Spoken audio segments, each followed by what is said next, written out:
Assalamualaikum mga kababayan ko dyan sa Middle East, sa mga kapwa ko OFW, Yumkin Said. Bago po natin panorin po yung litanya ni Amy Marcos ha. Isa mo nang subscribe at like sa aking channel mga kababayan ko. Kasi nga mga maanghang ang binitawan ni Amy Marcos kasi sabi ni ni Senador Amy Marcos, itutuloy ko yung flood control anomalya, walang pinsan, walang pamangkin, walang kapatid. Dapat parusahan, di ba? Grabe yung mga maanghang ni Amy Marcos. So ito, panoorin po natin, wala nang patumpik-tumpik pa sa mga litanya ni Amy Marcos sa kanyang press briefing. And then Senate leadership now, tuloy na ba talaga ang flood control investigation? Kasi maraming galit na galit sa flood control. Sabi, 1 trillion ba ang nabuhos dyan sa walang nangyaring flood control? Sa tingin nyo, tutuloy talaga yan? Yes, inaasahan ko na yan talaga ay tututukan.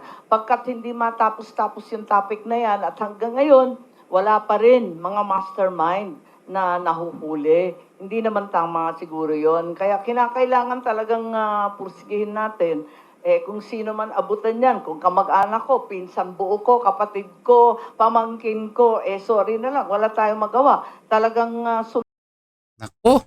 Nako mga kababayan ko, napakaganda yun ang sinabi ni Amy Marcos.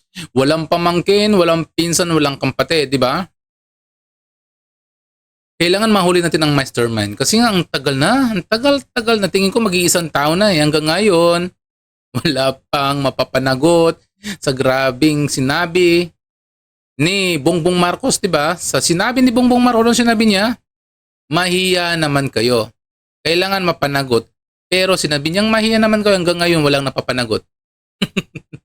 'Di ba budol? Napakabudol naman masyado. Siya mismo na nag-open doon sa kanyang State of the Nation address. Tapos sa sunod na buwan, magkakaroon naman ng State of the Nation address si Marcos Jr. Hanggang ngayon, hindi pa rin natutupad, hindi pa rin nangyayari kung sino talaga ang mastermind sa flood control anomalya. Diba? Kaya kung matatandaan nyo, nagkakaroon ng issue dyan sa Senado, nagkakaroon ng away-away dahil sa change liderato. Kasi nga, hindi naman nila pinaiimbestiga ng nangyayari sa anomalya flood control eh. Kinokontrol ni Ping Lacson at ni Tito Soto, di ba? Kaya nagkaroon ng change liderato. So ngayon ang nangyayari, ang iingay-ingay na ngayon masyado sa Senado dahil sa kagagawan din nila diyan. Kaya ituloy po natin ang kanyang litanya ni Amy Marcos. ebidensya. Sana mapatawag na sina Sergeant Gutesa, yung 18 Marines, si Try Give, sina Martin Romualdez. Kailangan tawagan na makapagsalita sila para sa kanila rin yun, para maipagtanggol nila yung sarili nila kung sakasakali. Kaya eto nga, yun ang gusto namin talaga mangyari. Pero ang problema kasi, first time yata ito, nagarapalan ang pakikialam ng ehekutibo sa legislative. Kung babalikan natin yung aral natin sa social studies, maliliit pa tayo, elementary pa lang tayo. Separation. 3 separate, distinct, and independent branches of government that remain co-equal. Yun ang turo sa Ang sinasabi po mga kababayan ko ni Amy Marcos, di may meron tayong executive, legislative, pati yung sa Supreme Court. Magkaiwa-hiwalay po yung function nilang dalawa yan. Ibig sabihin, may kanya-kanya silang rules, batas na sinusunod. Kaya ang nangyayari kasi, kapag hindi ka pumabor doon sa gusto nilang mangyari ng palasyo, na pumabor ang isang institusyon, di ba pinapakialaman nila, kagaya Supreme Court, sinasabi ni Amy Marcos, pinapakialaman nila yung Supreme Court, pinapakialaman nila yung iba dyang mga institusyon, kasi nga hindi pumabor doon sa kanilang gustong mangyari. Kaya ganoon, yun ang kanyang sinasabi ni Amy Marcos. Dapat magkaroon po ng sariling desisyon kung ano po mga institusyon na kung anong institusyon po ang namumuno doon. Kasi ngayon, kapag hindi ka maka-administrasyon, gigipitin ka nila. Yun ang gusto niyang sabihin. atin eh. Ano nangyari dito? Pinapakialaman kung sino-sino. Pati yung justice, pinapakialaman rin at sinisita pag hindi gusto yung hatol. Nagiging labo-labo na ito eh. Hindi pwede yung ganyan. Kailangan respetuhin natin yung saligang batas. Kung hindi kandidato ng ehekutibo ang nanalo bilang Senate President, ditiisin natin, makisama tayo, ganyan talaga. Ganyan talaga. At wag naman pakialaman yung ating justice na yinuyurakan na sa pagkilala ng ICC. Yan ang problema. Para namang sinabi na failed state, inamin na natin, hindi natin kaya mamuno sa sariling bansa. Ano ba naman yun? Meron pa naman mga korte sa Pilipinas, kompleto pa naman ang mga abogadong magagaling at maayos. Pabor ako sa pabor ako mga kababayan ko sa sinabi ni ni Amy Marcos. Kung sinasabi nila na lagi na lang ICC ang yung umahawak sa mga kaso dito sa Pilipinas, kailangan dalhin sa Pilipinas, parang lumalabas na wala na talagang karapatan. Yung korte ng Pilipinas, parang yan, failed na ba talaga yung korte ng Pilipinas? Kasi parang bawat problema nangyayari dito sa Pilipinas, parang hindi nila nakukontrol. Hindi nila nakukontrol dito sa Pilipinas ang soberanya. Kapag sinabi ng mga banyaga na dalhin doon si Bato, agad-agad ibibigay nila. Dapat dumadaan muna daw yan sa proseso sa Pilipinas na iparating din natin na ang ating mga court system dito sa Pilipinas ay hindi po palyado. Tapos pinipilit nila na hindi naman palyado ang Pilipinas sa mga court system. O bakit hindi nila dinadala sa korte muna si De La Rosa dito sa Pilipinas, sa local court, bago nila ipadala doon sa Dahig? Pero ang nangyayari hindi. Kaya sinasabi ni Amy Marcos, lahat na lang pinapakialaman kahit hindi mo nasasakupan.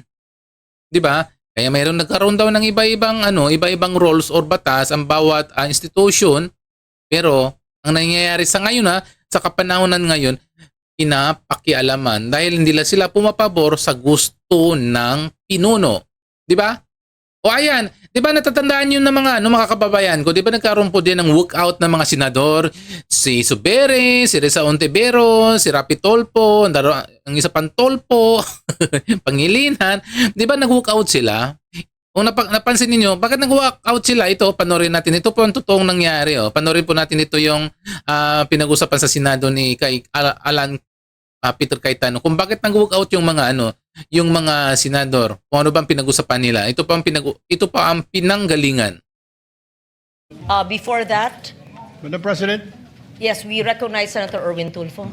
Madam President, my question is, why is the majority in such a hurry to tackle this motion?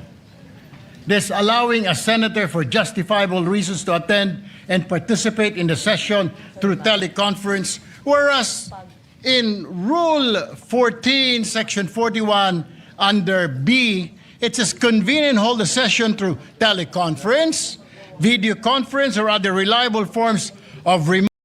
Tignan niyo si Pangilinan. Sumusulya pa kay kay Erwin Tulfo sa kanyang binabasa, no? Nakakatuwa si Pangilinan. Tignan patuloy natin. Electronic means using appropriate informations and communications technology system due to force majeure. Parang chismoso lang, no, si Pangilinan. Parang chismoso lang. Nagigialam po sa litanya ng ibang senador. Madam President, or the occurrence of a national emergency. I guess, Madam President, this justifiable reason, what is that? Does that fall under force majeure or does it fall under national emergency, Madam President? My question Madam is, Chair. why are we in so hurry? Why are they, the majority, in a hurry to tackle this motion and divide the House, Madam President? We need answers in the minority. Madam Chair. Or is it because, Madam Chair, they're in a hurry because of news reports that probably two of our colleagues might land in jail this weekend? Is that the reason why? Is that the reason why they have to have this inserted, this Section 41C, para makaboto po kung sino man yung makukulong dahil sa announcement ng ombudsman na may lalabas na po ang warrant ng ilan sa mga kasama natin, Madam President. That is my question, Madam Madam President. Chair, the We recognize gentleman Senator- is out of Ang sinasabi dito ni ni Erwin Tolpo ayaw nilang pumabor na bubuto yung mga absent, 'di ba? Absent bubuto na lang sa through conference call.